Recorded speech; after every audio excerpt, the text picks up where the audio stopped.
And PAPERCLIP was initiated by the U.S. government, mostly personnel from here getting into Germany after the war and picking up all of this equipment and bringing it to the United States, and then some of it goes to Russia. But 80% of it had already been removed, so we got the leftovers. Yes, we got von Braun, and hundreds of German scientists were brought here, and they infiltrated your aerospace and your advanced medical system companies. They continued the German mission of getting to the moon with the Apollo vehicle and then planning on going out into the galaxy. Except the reptilians were already there. They already had facilities there. And there were many other extraterrestrial civilizations working on their moon. It's not your moon, and it's not even a moon. Do you know for a fact which one of these extraterrestrials manufactured our moon and put it in position? I don't know. I think that's another one of our questions that we need to get an answer to. It doesn't rotate. It stays there looking at planet Earth. It's a vehicle for control.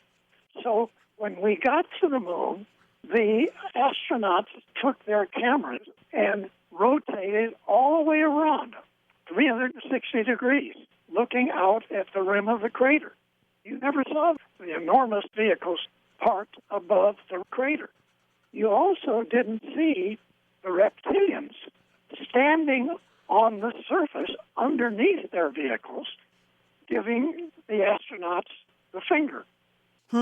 Reptilian humanoids, were they literally raising their middle third finger because humans would understand that was F-U? I'm sure that's what it was. Well, did anybody show you a photograph of the reptilians on the moon? What we saw were numbers of vehicles, very, very large. And so, yeah, we got there, but then we got chopped off again. It's for their missions, not ours. It isn't our planet. The planet belongs to them. It's a laboratory, and it's their laboratory. But who is the there that owns Earth? You're back to the $64 question again. We're dealing with thousands of extraterrestrials, so it's probably a collective. But certainly the Dracos and the reptilians are part of that control, but it's not specifically their control. That the Dracos and the reptilians can be defeated by something that is more powerful? Yes. And what is that which is more powerful? There is the various organizations out in the galaxy. We're talking about many galaxies out there, but we don't accept that they have any kind of control over us. But we do have numerous organizations out there who monitor other stars' planets and other stars' military aggression against other stars. But we have, unfortunately, many other species out there who are operating slave organizations. They benefit for using slavery. Why would the reptilians need humans to do this? Good question. They had found that the human Aryan type were brilliant.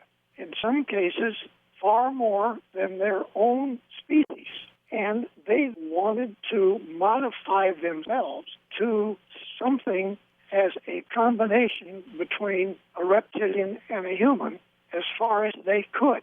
That program was also going where what they were doing here in the United States and other parts of the planet, they were abducting humans and then interbreeding with different species.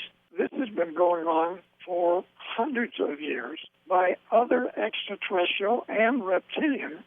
They would then be operating out in the galaxy, taking over stars' planets and make slaves out of them. And they then would expand the Aryan races out in the galaxy. This was part of the specific space missions using the reptilians' vehicles. So what we're stuck with is that we have possibly 100 different types of humanoid extraterrestrials here. Some of them are nice people and are helping us. Many of them are just like what Hitler dealt with, taking the wrong approach, but working with the reptilian Draco type extraterrestrials. And taking over is not just to take over planet Earth and make it a slave planet, but going out into the galaxy, other stars, planets, and do the same thing. Slavery. Okay, so we have 100 different types of non-humans coming and going from other solar systems throughout the Milky Way galaxy, maybe even from other galaxies that are interacting with this planet. And we have been living on a concocted planet in which for at least 5,000 years, since the beginning of alleged Mesopotamian Anunnaki, that we have been told that we're alone in the universe, which has been a big lie. Can you explain what the relationship is between the Anunnaki, Enlil, Enki, the Titans versus Zeus Greeks, in relationship to this whole big picture of competing geopolitical, territorial, extraterrestrial groups? Who, in Anunnaki terms, were those reptilians? Were they Nordics? Or were they extraterrestrial biological grays? You're asking an extremely good question. And I think that as we can better understand our own real history, which we're still trying to figure it out, and actually that's the question that you're asking, because we have been lied to for, as you said, over 5,000 years of our history. So this goes back to where the kings and the queens and the prince and the princess of different countries back then continually had sexual relations with other countries, continually creating more of the Aryan race. Right. And this has been going on for eons. Eons of harvesting genetic material from humans and animals on Earth to make hybrids, clones, and worker bee androids for non-humans.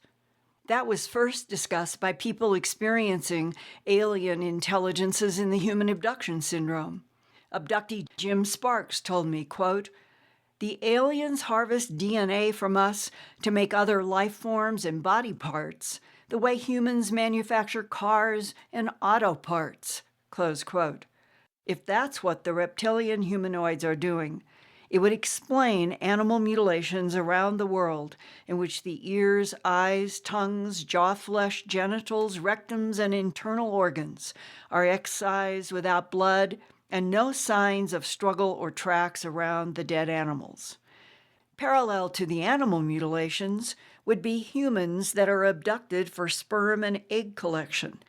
But the humans are handled differently, being returned alive, even if their minds and memories have been altered to forget what happened. When I produced the May 1980 television documentary A Strange Harvest about worldwide animal mutilations, sheriffs and deputies told me off the record that, quote, the perpetrators were creatures from outer space, close quote. In my recent interview with Tom DeLonge, I asked him what his military and intelligence group of advisors say is the reason the so-called gods or others are now and have been for centuries mutilating large and small animals around the earth. I don't have the reason, but I have been given that it is true. Animal mutilations are happening because of the UFO phenomenon. I have not been given a reason why.